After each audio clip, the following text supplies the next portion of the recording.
Alright, we're gonna get this video over with because it almost didn't happen.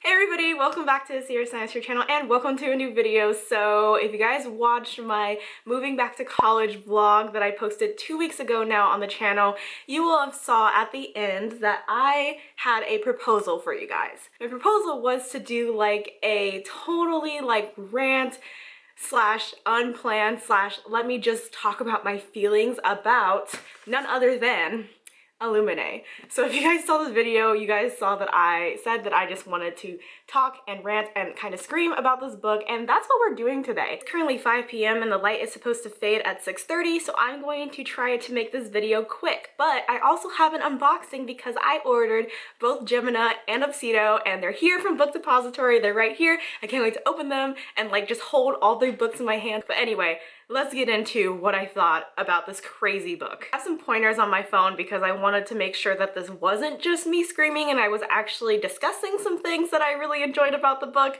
So let's just go from the list. Alright, the first thing that I wrote in my little notes for the book discussion video is the fact that I don't really tend to read sci-fi books. This is kind of my first sci-fi book, and what I want to say it has been a while.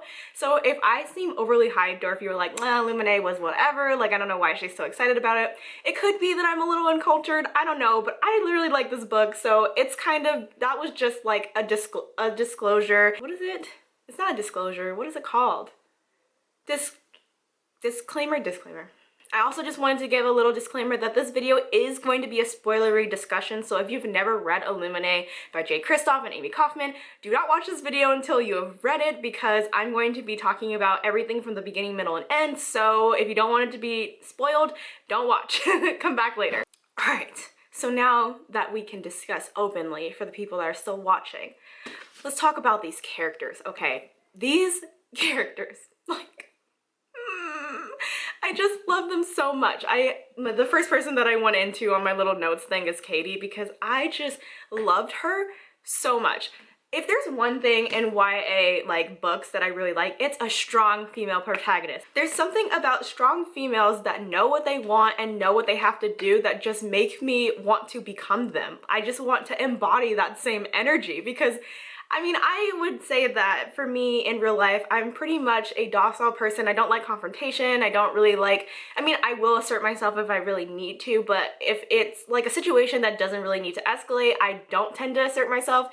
But like, just something about my alternative ego in this world is probably assertive, probably is like, yes, this is what I need, and this is when I need it to be done by, and you're gonna do it because I said it. That's how I felt about Katie Grant of Illuminae. I loved her vibe. I loved that she was super assertive. When she breaks up with Ezra, she's like, that's it, he's done, I'm never talking to him again, like, that's history, goodbye. And like, I just love that energy. I wrote specifically in my little notes is, these characters, I want to be Katie in all her badassery. So yeah, that's really how I feel. Alright, so moving on from Katie is Ezra, and the first thing that I wrote for whatever reason, I wrote these notes like 2 days ago from the day that I'm filming this video, but what I had wrote is, Ezra is such a good name. Honestly, I'm naming my kid after Ezra Mason from the Illuminae files, bet.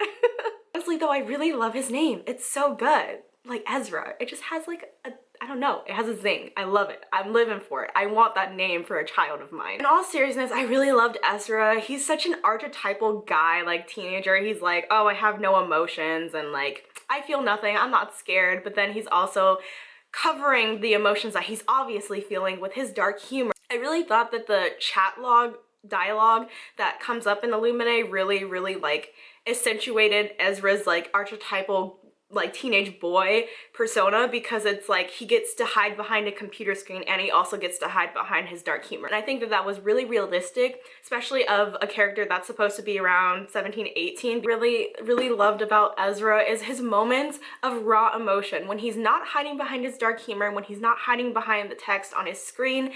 Like the moment that he's going in as a fighter jet pilot and he doesn't know if he's gonna make it out of the battle, and like he's just like, I just love him. And also the typography of the book, or just like the art in the book, just made me so emotional. Like this part where it says like when he goes in and he like fires his jet, and it says, the quote is, he presses his triggers and like roses in his hands, death blooms. Like, I just love this book. I love everything about it. The multimedia just really did it for me. The characters did it for me. The multimedia did it for me. Everything about this book just did it for me. So many things about this book that added up, so many little details that added up and made it feel so much more realistic, and like, I just loved that.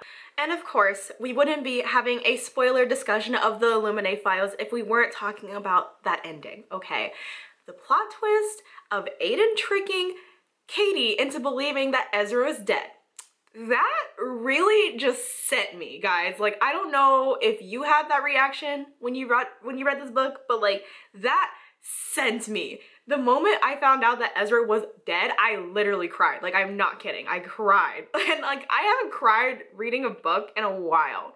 Okay, so this, like, if I cry reading a book, you know you've got a 5-star review on your hands. This is why I was having a time debating if I wanted to film a video like this, because it gets so hard to articulate the way that I feel, and I'm like, I just want to scream. But yes, the note that I wrote was, if you read the book, you obviously know that Ezra isn't dead, and Aiden basically catfished Katie into taking an escape shuttle to the Alexander by pretending to be Ezra once he had escaped.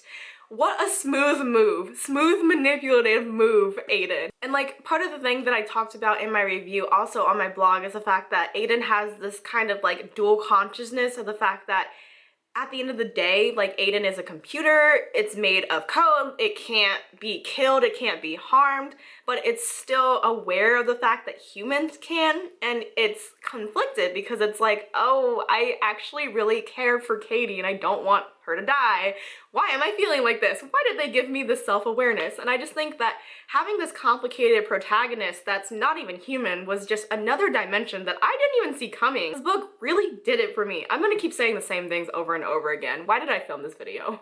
Okay, I swear we're getting towards the end of my little discussion here, but another thing that I wanted to talk about is one of the many things that I really enjoyed about this book is the fact that it kept me guessing, but it kept me guessing in a way that, like, I wasn't guessing as in, oh, I don't know if that's true. Like, I wasn't guessing the validity of the plot. I was like so immersed that I believed everything. So when I found out that Ezra wasn't actually dead and Aiden had catfished Katie, I was like, oh my god, like, never in a million years would I have thought that that was how this book was going to go. It kept taking turns that I didn't even know was coming.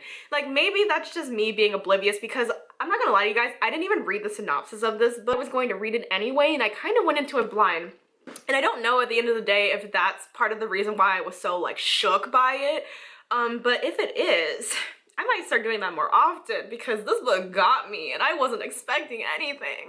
But yeah, what I wrote in my little notes is that I had 10,000% believed that Ezra was dead and that Katie was gonna die, and that I would just be left with a gaping hole in my heart by the end of the book.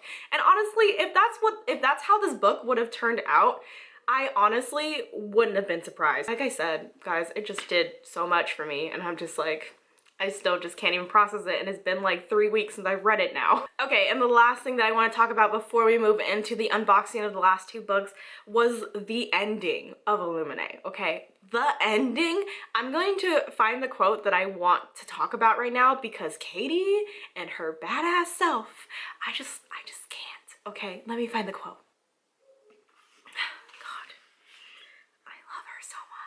Okay, so, I mean, I'm not going to explain the entire thing, because if you read the book, you know how it ends, but basically the last part of Illuminae is a correspondence between Katie and Ezra's mom, who is actually part of the people that invaded their planet and did all of this crazy stuff to them. But the quote that I wanted to read, because I really freaking love Katie, it makes me appreciate her so much, was this part of the correspondence. She says, "But I'm not WUC, Leanne, and I've got plenty of words to say." And Leanne's like, if that's the case, why give me those files at all? Why warn me? And Katie's like, why not? You can't stop what's coming. And I kind of like the idea of you scrambling about trying to save yourself before the axe falls. You people made Phobos, now it's your turn to be afraid. So then Leanne's scrambling, trying to figure out, how the hell does Katie know all of this information? How does she know that they're behind the whole Phobos, which was the freaking zombie disease thing that broke out on Hypatia and everything else? And she's like, Aiden found out for me. And Leanne's like, Aiden was destroyed. What are you talking about? You delusional teenager. And she's like, oh, you think? And it's like literally a smiley face. Like, I love her sass. in the face of so much adversity and so much loss. Like, how do you still have sass after all of this? And Leanne's like, I want my son. and Katie's like, he don't want you. You want to see Ezra? Fine. I've got one more file for you. Read it and weep, and then run fast and far. Mic drop? Mic drop? Can I get a mic drop in here? Because damn, she really just told her.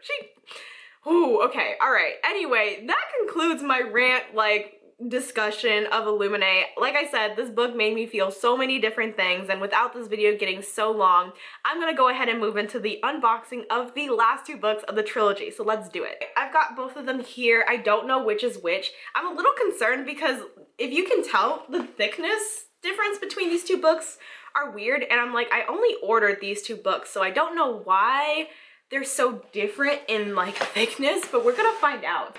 Okay, all right. It's Gemini. It's Gemini. Okay.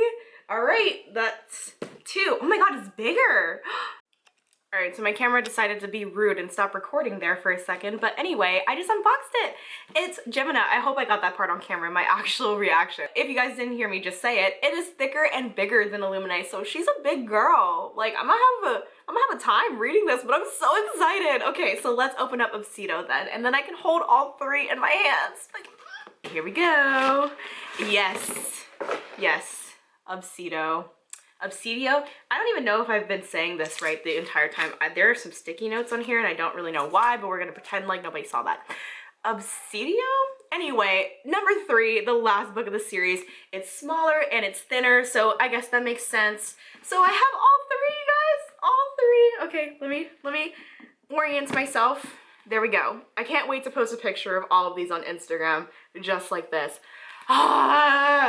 This has become literally one of my favorite series, and I haven't even read the 2nd or 3rd book yet, but like, I feel pretty confident in saying that this is going to become one of my favorite series. But there you guys have it. That is my review, or rant review, uneloquent review of Illuminae, the Illuminae Files series. If you guys want to see the eloquent and kind of professional version of my thoughts of the book, you guys can check out the blog post review that I did on my blog, so I'll leave that below. But besides that, thank you guys so much for watching this video. Hopefully you didn't cringe too much listening to me like just say the same thing over and over again, and I will see you guys on the channel next Sunday. Bye!